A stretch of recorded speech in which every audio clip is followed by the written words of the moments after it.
Hey, what's up? Today I'm going to be giving a review for the film Hardcore Henry.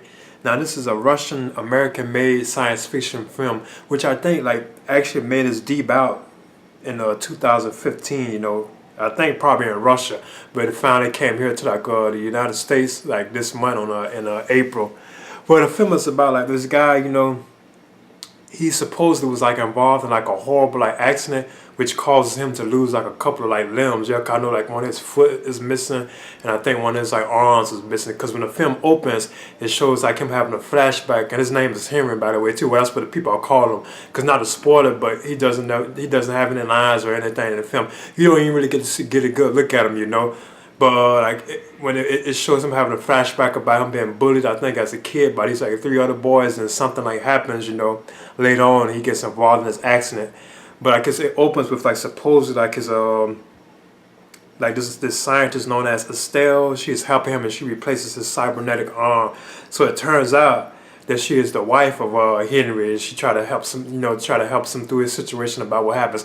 But basically, what the film is about, once she repairs him, like this big accident scene, like a attack scene happens, where like these like group of like I guess you could say the villains of the film, because one of them is led by like a telekinetic guy who can like control stuff. He can like lift up things and like throw it, almost like the Force in Star Wars, how they can like lift up things, like this telekinetic like type power, which I thought was kind of cool, But what makes the film really stand out though, and was kind of entertaining and fun as well, it's like shot in like a I think they call it like they shot it with the GoPro camera. So like the entire film you're seeing the film through like Henry's eyes. You're seeing like from his point of view, almost like a first person like video game basically, And it's it's really like it really reminds you of like a first person type like action video game, Because when he's running with guns, you see his hand on the gun, right in front of his face, like in front of the camera, like from his point of view when he's shooting and stuff, And it's like the film is like basically what it's about. After like his wife repairs him, Estelle, they kidnap her, and then he has to make his way back to her to save her. Basically that's what the plot of the film is, And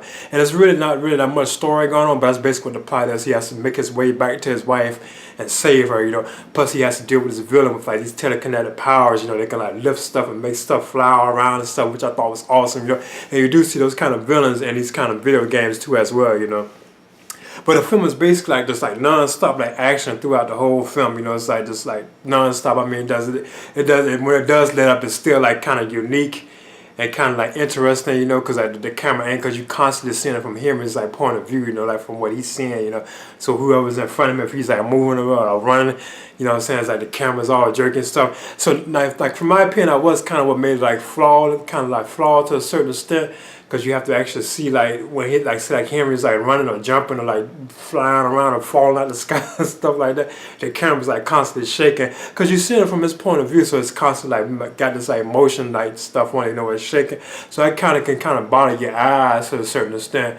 So I don't really see that kind of like growing too much, but it would be cool to see these kind of films continue, like with this first person, like what they call it, the GoPro camera, basically.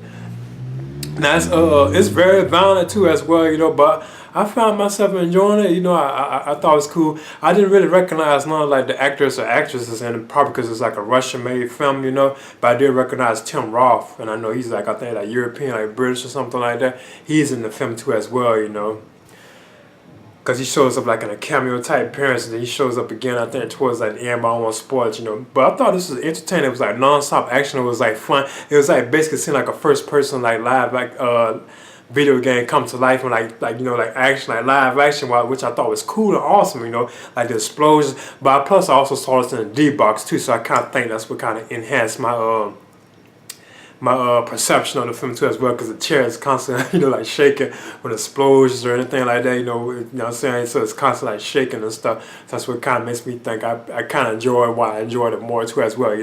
But then I would be giving it a Hardcore Henry, and I know they had considered this film like a fandom event, so because it only played for one night if I'm not mistaken.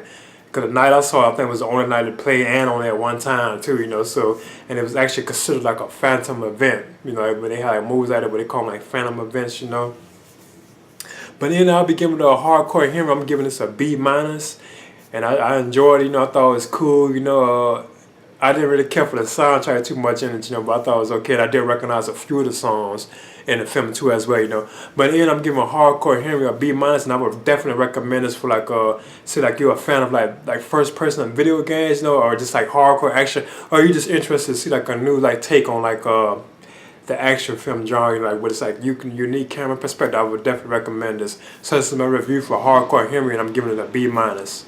Catch y'all later.